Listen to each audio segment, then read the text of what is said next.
ICICI bank. ഞാൻ മേഘ. Corporation അനുബന്ധ വിഷയങ്ങൾ പഠിച്ചവർക്ക് ഇത് അവസരങ്ങളുടെ ഒരു പെരുമഴയാണ് അല്ലേ? JCI, കേരള ബാങ്ക്, അതുപോലെ തന്നെ CSEB തുടങ്ങിയ പരീക്ഷകളെല്ലാം വന്നു, അതിൻ്റെ റിസൾട്ടുകൾ വരുന്നു. അങ്ങനെ ഒരു അവസരങ്ങളുടെ പെരുമഴ തന്നെയാണ്. അപ്പോൾ CSEB പരീക്ഷ എഴുതാൻ പോകുന്ന ഉദ്യോഗാർത്ഥികളുടെ പ്രധാനപ്പെട്ട ഒരു സംശയമാണ് പാറ്റേൺ ചേഞ്ച് എങ്ങനെയാവും എന്നുള്ളത്. നമ്മൾ പല വെബിനാറുകളിലും പല ക്ലാസ്സുകളിലും ഡിസ്കസ് ചെയ്തിട്ടുള്ളതാണ്. 100 മാർക്കിൻ്റെ പരീക്ഷയാണ് ഇനി വരുന്ന CSEBയുടെ എക്സാമിന് ഉണ്ടാവുക. അപ്പോൾ പലരും ചോദിക്കുന്ന ഒരു ഡൗട്ടാണ്, ഈ പരീക്ഷയ്ക്ക് സ്റ്റേറ്റ്മെൻറ്റ് ടൈപ്പ് ക്വസ്റ്റ്യൻസ് ഉണ്ടാവുമോ എന്നുള്ളത്. തീർച്ചയായിട്ടും നമ്മൾ പ്രതീക്ഷിക്കേണ്ടത് തന്നെയാണ് സ്റ്റേറ്റ്മെൻറ്റ് ടൈപ്പ് ക്വസ്റ്റ്യൻസ്. കാരണം നമുക്കറിയാം CSEB മാറ്റങ്ങളിലൂടെ കടന്നു പോകുന്ന ഒരു കാലഘട്ടമാണ്.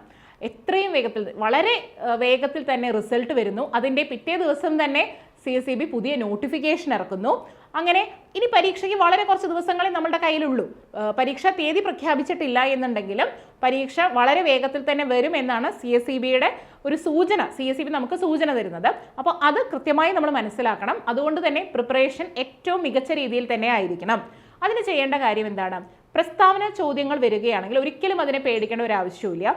കാര്യങ്ങളെ കൃത്യമായി മനസ്സിലാക്കി പഠിക്കുക എന്നുള്ളതാണ് പ്രസ്താവന ചോദ്യങ്ങൾ ആൻസർ ചെയ്യാനുള്ള ഏറ്റവും ബേസിക് ആയിട്ടുള്ള ഒരു സ്ട്രാറ്റജി എന്ന് പറയുന്നത്. ഒരിക്കലും കാണാപ്പാഠം, കുറേ കാര്യങ്ങൾ കാണാപ്പാഠം പഠിച്ചു വെച്ച്, അല്ലെങ്കിൽ പ്രീവിയസ് ഇയർ ക്വസ്റ്റ്യൻസ് മാത്രം കാണാപ്പാഠം പഠിച്ചു വെച്ച് പോകുന്ന ഒരു രീതിയിലൂടെ പോകുന്ന ഒരു വ്യക്തിയാണ് നിങ്ങളെങ്കിൽ അത് ബ്രേക്ക് ചെയ്യേണ്ട ടൈം ഇതാണ്. ഓക്കെ, നിങ്ങളത് ബ്രേക്ക് ചെയ്തിട്ടില്ല എന്നുണ്ടെങ്കിൽ അടുത്ത പരീക്ഷ ക്രാക്ക് ചെയ്യുക എന്നുള്ളത് വളരെ ബുദ്ധിമുട്ടായിരിക്കും. കാരണം ഇപ്പോഴത്തെ പരീക്ഷ എഴുതിയവർക്ക് തന്നെ മനസ്സിലായിട്ടുണ്ടാവും ഒരു പാറ്റേൺ ചേഞ്ച് പതുക്കെ CSEBയിൽ വന്ന് തുടങ്ങിയിട്ടുണ്ട് എന്നുള്ള കാര്യം. അതുകൊണ്ട് തന്നെ സ്റ്റേറ്റ്മെൻറ്റ് ടൈപ്പ് ക്വസ്റ്റ്യൻസ് തീർച്ചയായിട്ടും പ്രതീക്ഷിക്കണം. പലരും ചോദിക്കാറുണ്ടാവുമോ ഇല്ലേ എന്നുള്ളത്, പലരും ഇല്ല എന്നൊക്കെ പറയാറുണ്ട്. പക്ഷെ അങ്ങനെയല്ല, സ്റ്റേറ്റ്മെൻറ്റ് ടൈപ്പ് ക്വസ്റ്റ്യൻസ് ഉണ്ടാവും. അതിൻ്റെ എണ്ണം എത്ര എന്നുള്ള കാര്യത്തിൽ മാത്രമേ നമുക്ക് സംശയമുള്ളൂ. എന്തായാലും മിനിമം ഒരു 25% ഓഫ് ദ ക്വസ്റ്റ്യൻസും സ്റ്റേറ്റ്മെൻറ്റ് ടൈപ്പ് ക്വസ്റ്റ്യൻസ് ആവാനുള്ള സാധ്യത കൂടുതലാണ്. അപ്പോൾ അതുകൊണ്ട് പഠിക്കുന്ന സമയത്ത് കൃത്യമായി കൺസെപ്റ്റ് മനസ്സിലാക്കി പഠിക്കുക.